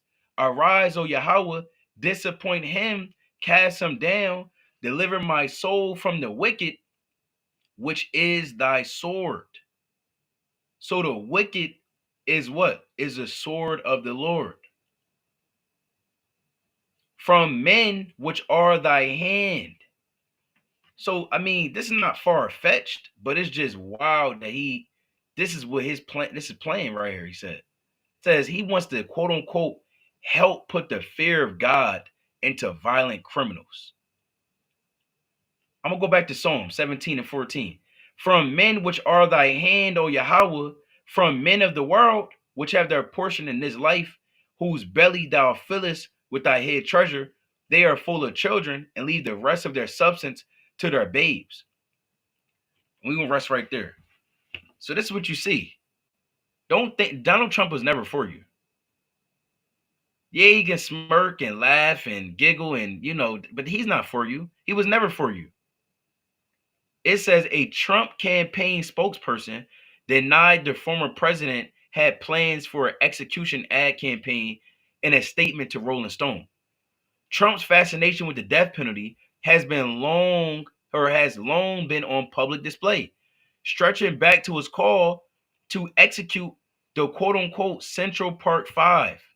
5 young Black and Latino men accused of rape and assault in late 1980s.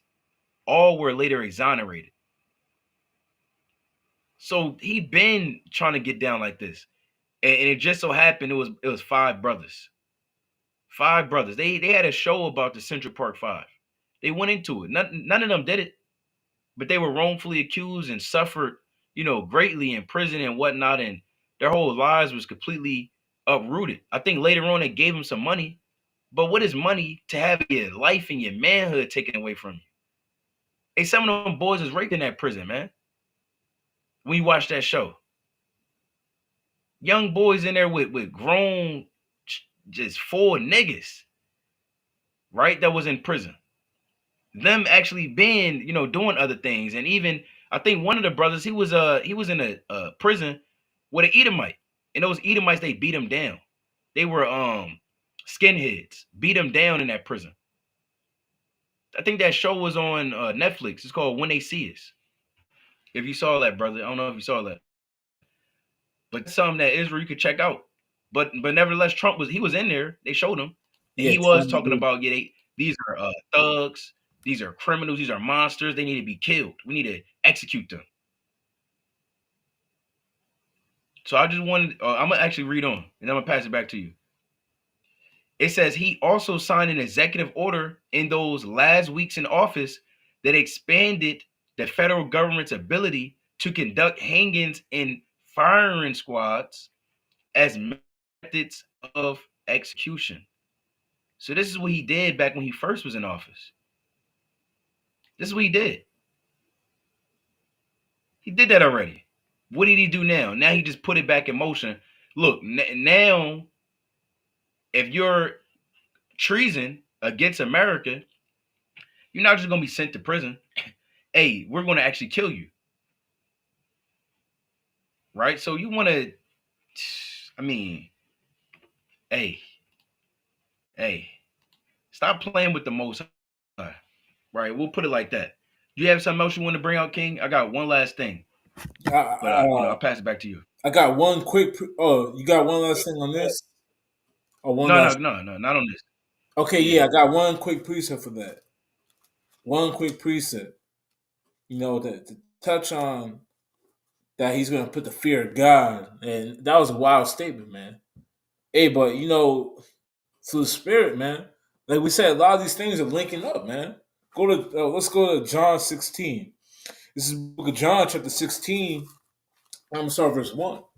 It says, "These things have I spoken unto you, that you should not be offended. They shall put you out of the synagogues. Yea, the time cometh that whosoever killeth you will think that he doeth God's service." So to say that statement and to think that what they're doing is godly, putting the fear of God in the people that commit treason, man, by killing them, pulling the fear of God in the people by rounding them up, man, and making sure they're with America, man. Hey, saying that God saved you to make America great again, these men in their mind, they think that they're doing God's service. Why? Because their God is them.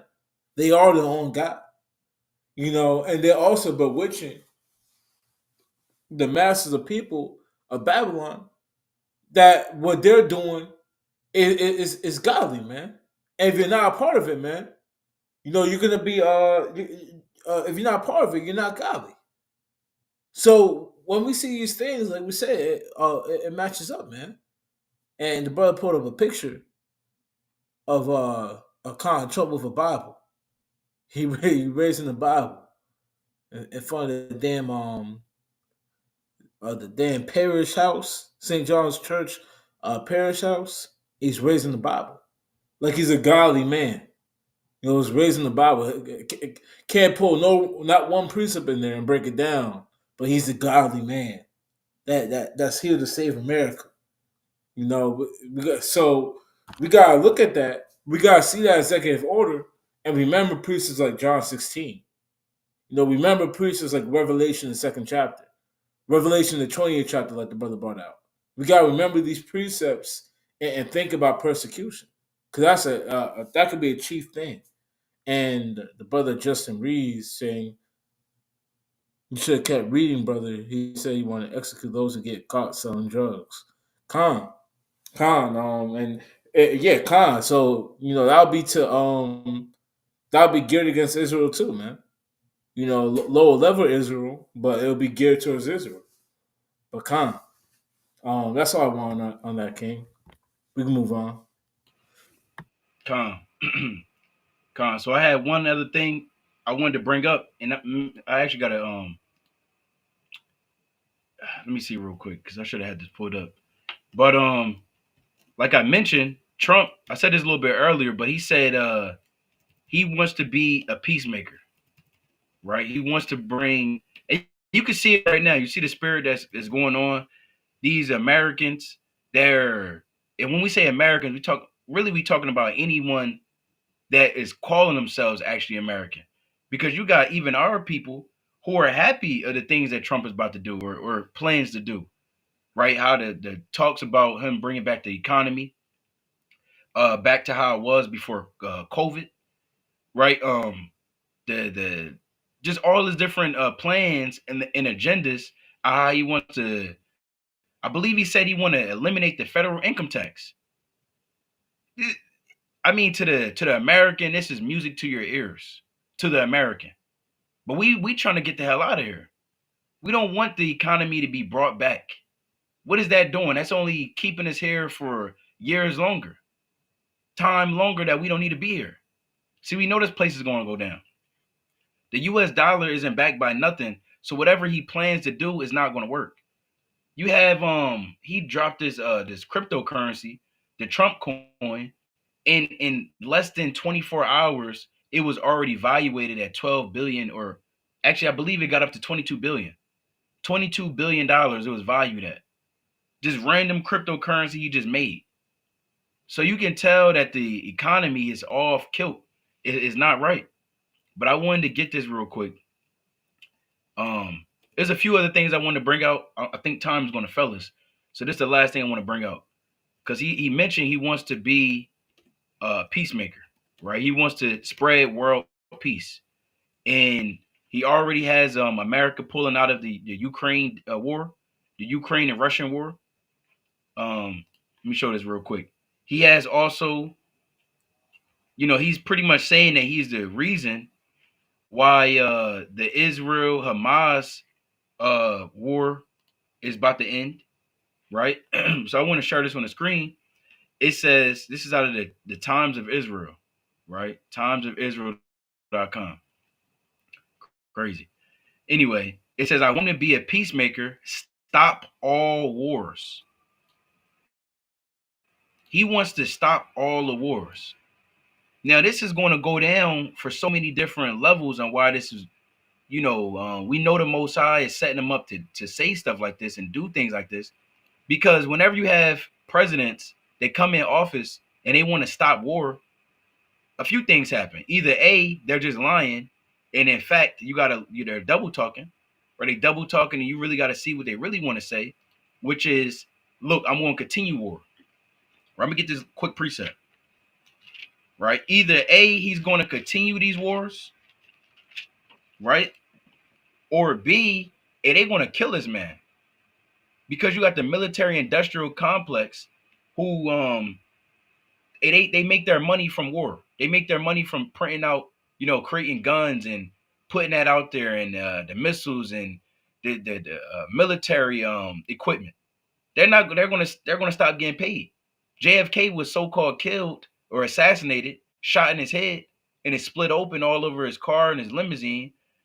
Why? Because he wanted to pull out of the wars that America was trying to get into.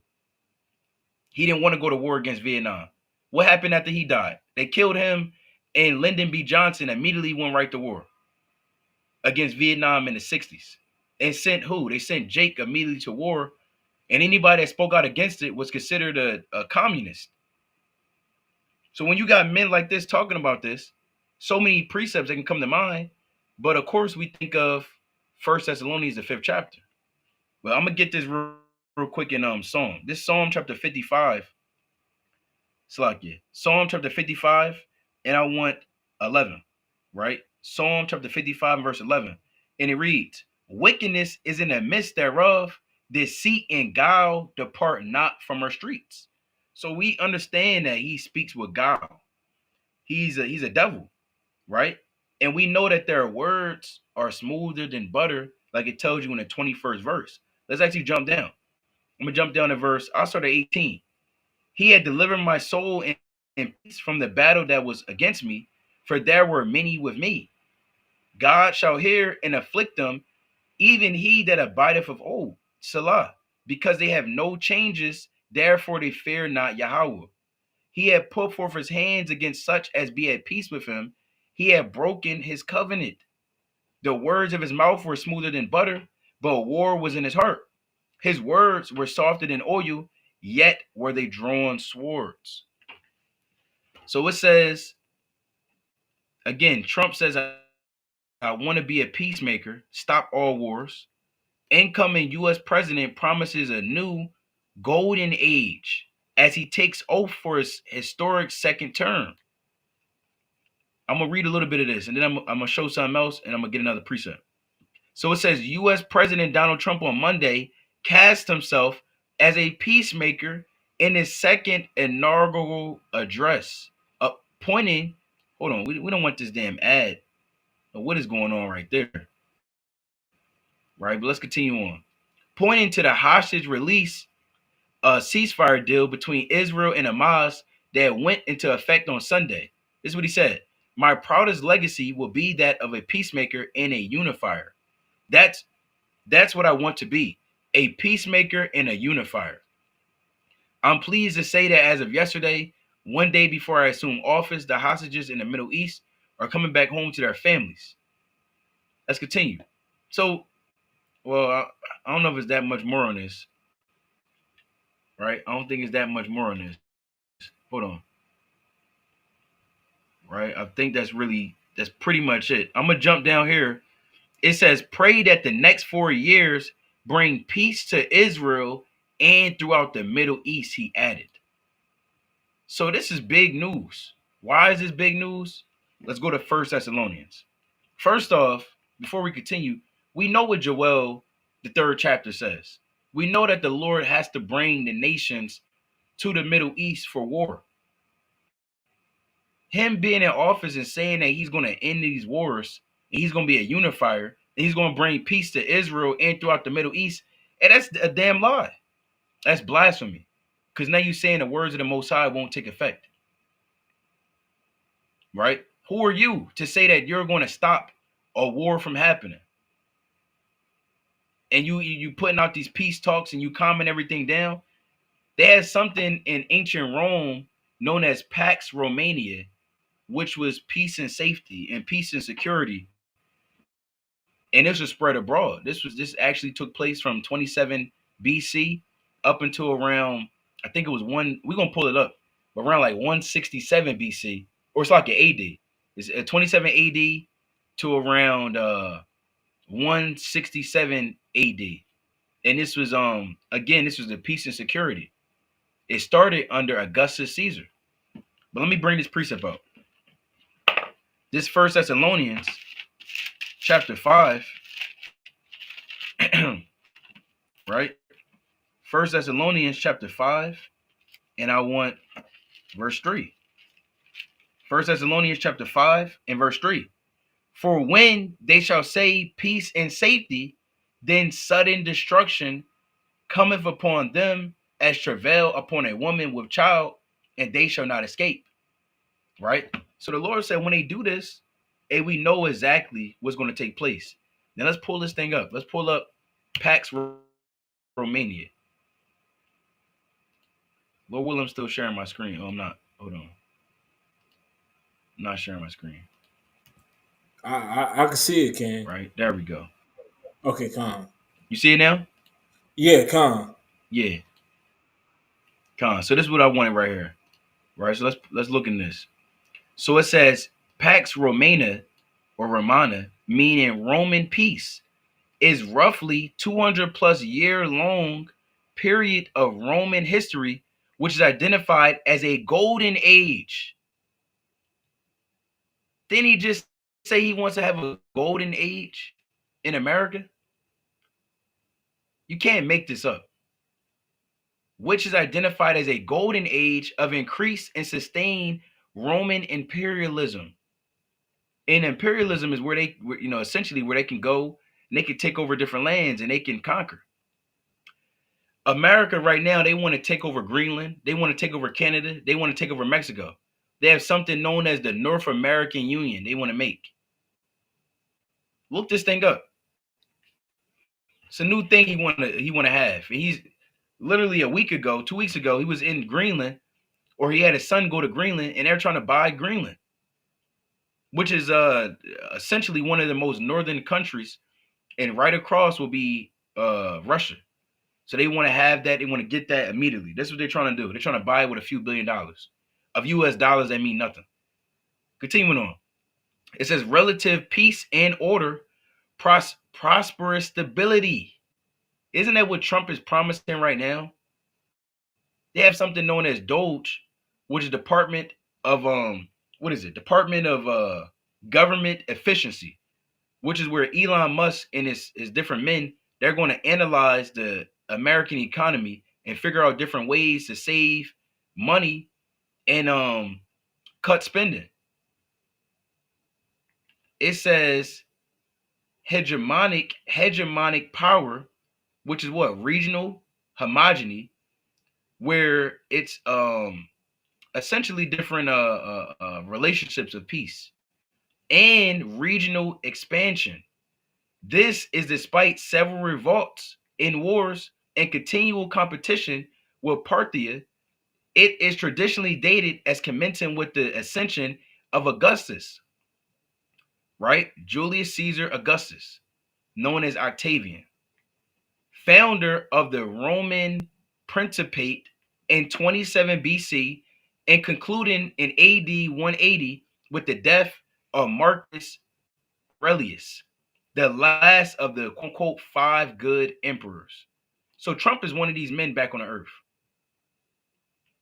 It says during this period, about two centuries, the Roman Empire achieved its greatest territorial extent in AD 117 by Emperor Trajan, and its population reached a maximum of up to 70 million people, which was around 33% of the world's population.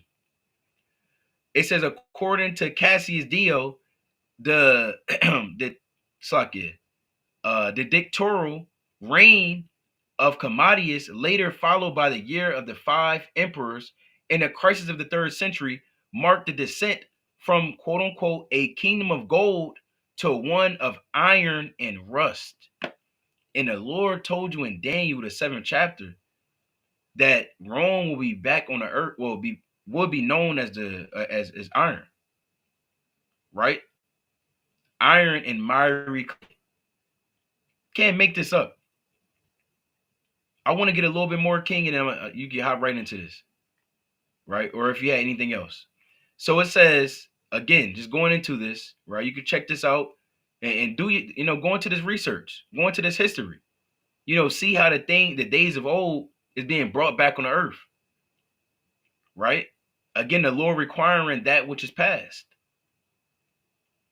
So you had this talks, but I want to jump down to let me see where I want to go to. Okay, let's read this right here. It says, lacking a good precedent of succession, it's like a successful one-man rule, Augustus created a junta of the greatest military magnates and stood up as the front man, right? Like Trump. By binding together these leading magnates in a coalition, he eliminated the prospect of civil war. So what did he do? He joined together men that was on opposing sides to eliminate civil war. Civil conflict would be two sides split, two different parties. So he made one, essentially he grabbed men together to be a part of one thing. Like how you have a bipartisan agreement right now where you have some of the same ideals of the so-called left and the liberals with the right wing, which is conservatives.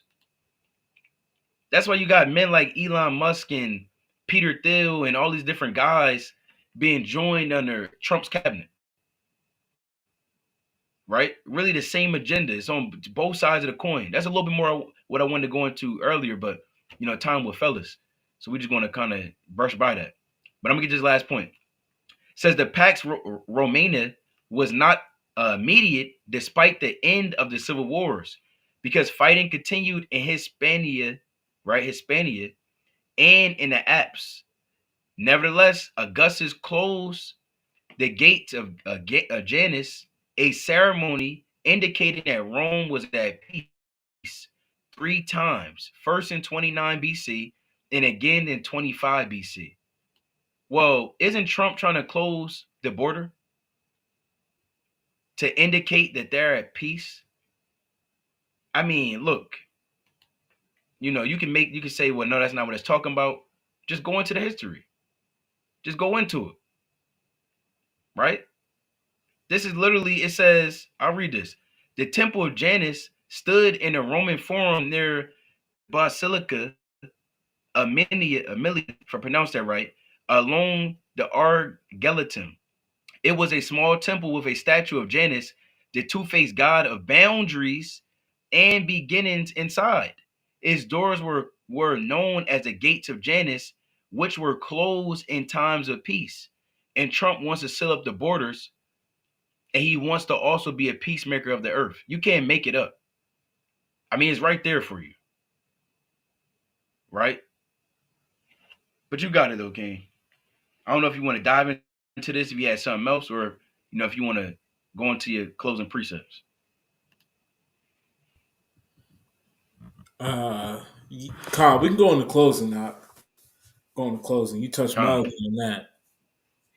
So Israel, just keep watch. You know, like what brothers have been bringing out these executive orders. You know, they're nothing to scoff at. You know, at any moment, one of these can get blown up and taken as a means to use to go against the church, go against the body, go against Israel. So always keep watch. And real quick, it's the book of John, chapter 12. And I believe I want verse 35. Come, John chapter 12 and verse 35. Then Yahushua said unto them, Yet a little while is the light with you. Walk while ye have the light, lest darkness come upon you. Now the light on the chief aspect is talking about Yahushua while he was walking on the earth during the days of the apostles. Hey, but it's also talking about this truth on another fold.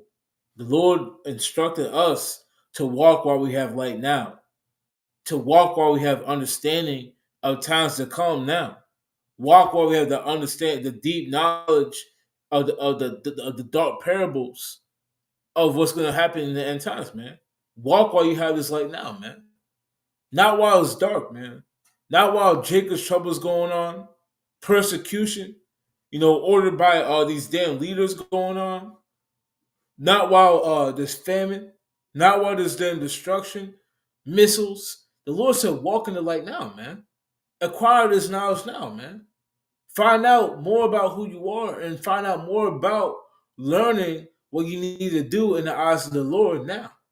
Walk in this light right now before it gets dark, before the lights shut off spiritually and there's a famine of the world. Let's finish it out. It says, Salakia. It says, these things spake Yahushua and the Salakia. I started a little bit too low. Come, walk while you have the light, lest darkness come upon you. For he that walketh in darkness knows not whither he goeth. So men that are in darkness right now, man, the men in the world, the men who aren't studying, the men who aren't following the laws of the Lord, man, they don't know where they're going, man. They don't know what these executive orders are, man. A lot of men are ignorantly cheering. A lot of men think America got 40 more years because Donald Trump got in office. They think that they saved America. They think they can kick their damn feet up and do what they want to do. Hey, these men are in darkness, man. They don't really know where they're going. When all hell breaks loose, man, these men, they're going to be confounded. And they're going to have no idea what's going on. But you, brother or sister, hey, you know what's going on. So while you have this light, walk in it and don't turn to darkness. Let's finish that out. It says, while you have light, Slucky. Yeah, come on. While you have light, believe in the light, that ye may be the children of light. So while we have this knowledge, this wisdom, this understanding, believe in it. Understand it. Prepare yourself. Mentally prepare, spiritually prepare yourself. Build up all the things you need for the days of doom, man. Why? Because in that day, it's going to be very hard to acquire that.